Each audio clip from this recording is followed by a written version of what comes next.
संसद में जो हल्ला बोल हम सत्ता पक्ष और विपक्ष की तरफ से देख रहे हैं, उसकी वजह से देश की संसद चल नहीं पा रही है। जी हां, इस सत्र की शुरुआत के साथ एक अजीब ही बात हुई जब सत्ता पक्ष ने यह कह दिया कि राहुल गांधी माफी मांगे। अब विपक्ष ये आरोप लगा रहा है कि सत्ता पक्ष ही संसद की कार्यवाही नहीं चाहती है। कितना दम है इस आरोप में। तालियों के साथ आप सभी का बहुत बहुत स्वागत है हमारे साथ चर्चा में शामिल होने के लिए।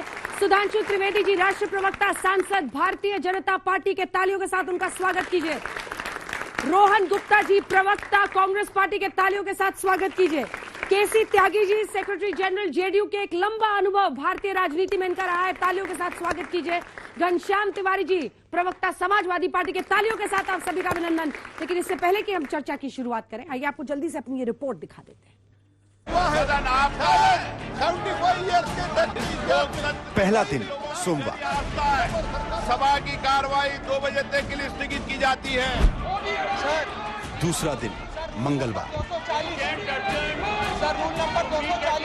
लाने की अनुमति है। तीसरा दिन बुधवार, के लिए स्थगित की जाती है। चौथा दिन गुरुवार, 11 बजे तक के लिए स्थगित की जाती है। 20 मार्च 2023 पांचवा दिन शुक्रवार। के लिए स्थगित की जाती है।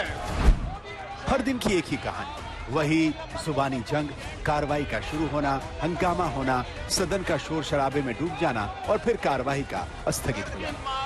2023 सोमवार से शुक्रवार पूरा हफ्ता हंगामा जोरदार रहा। राहुल गांधी लंदन में जो कुछ बोले उस पर भारत की संसद में सियासी हिचकोले होते रहे। विपक्ष अडानी का मसला उठाता रहा। बीजेपी राहुल गांधी के बयान पर घमासान शुरू कर देती है।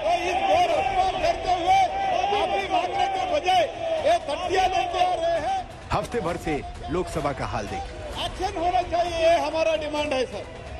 13 मार्च 11 बजे शुरू, 11:09 पर स्थगित। 2 बजे शुरू, 2:20 पर स्थगित। 14 मार्च 11 बजे शुरू, 11:04 पर स्थगित। 2 बजे शुरू, 2:03 पर स्थगित। 15 मार्च 11 बजे शुरू, 11:04 पर स्थगित। 2 बजे शुरू, 2:11 पर स्थगित। 16 मार्च 11 बजे शुरू, 11:02 पर स्थगित। 2 बजे शुरू और 2:01 पर ही स्थगित। 17 मार्च 11 बजे शुरू और 11:01 पर स्थगित।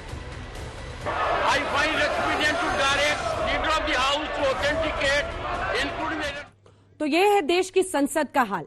एक इसी पर कविता है, उछालेंगे शगुफों को, रचेंगे स्वांग संसद में, सही मुद्दों पर बहस होने नहीं देंगे, हमारी ये जिद है कि सुबह होने नहीं देंगे। किसकी गर्दन पकड़े सुधांशु जी, किसकी गर्दन पकड़े? सत्ता पक्ष विपक्ष? क्योंकि तो पहली बार आप लोगों ने कह दिया राहुल गांधी माफी मांगे, अब सबसे बड़ा देश का मुद्दा यही बन गया है आज। जो आपने अभी दृश्य दिखाया वर्तमान सदन का, जरा पिछले सत्रों में याद करिए। ये तो हर सत्र के अंदर यह परिस्थिति है, विगत 4-5 संसद के सत्रों तक। याद करिए, यहां तो सिर्फ नारेबाजी हो रही है, वहां तो टेबल के ऊपर चढ़ जाना, सीट के ऊपर किताब फेंकना, राज्यसभा जैसे सदन में माइक खींच लेना, स्पीकर पे हिंसक हमला, ये शब्द उन्होंने प्रयोग किया है। रूल बुक फेंक के मारी गई है। ऐसा आपने कभी सोचा था?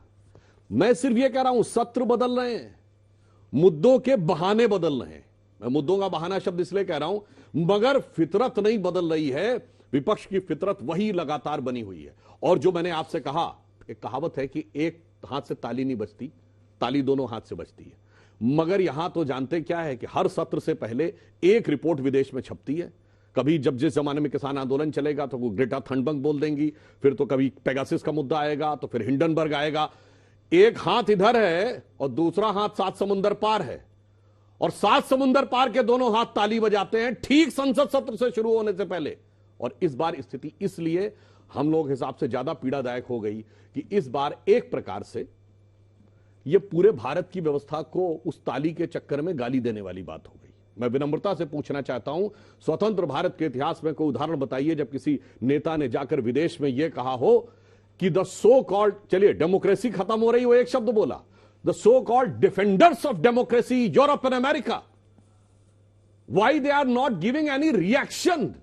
मैं जानना चाहता हूं अपने कांग्रेस के मित्र से, प्रतिक्रिया का मतलब क्या है? भारत का घेराव, भारत पे आर्थिक सैंक्शन, भारत की आलोचना, या भारत पे हमला, क्या चाहते हैं? कोई ऐसा उदाहरण बताएं जब किसी ने कहा इसका मतलब तो सीधे सीधे भारत पे जाकर बदनाम करना तो एक चीज है, सीधे विदेशों से भारत में हस्तक्षेप करने की मांग करना ऐसा कभी नहीं हुआ। इसलिए भारत की सार्वभौमिकता, सोवेरेनिटी ऑफ इंडिया का अपमान है, पार्लियामेंट ऑफ इंडिया का अपमान है, कॉन्स्टिट्यूशन का अपमान है।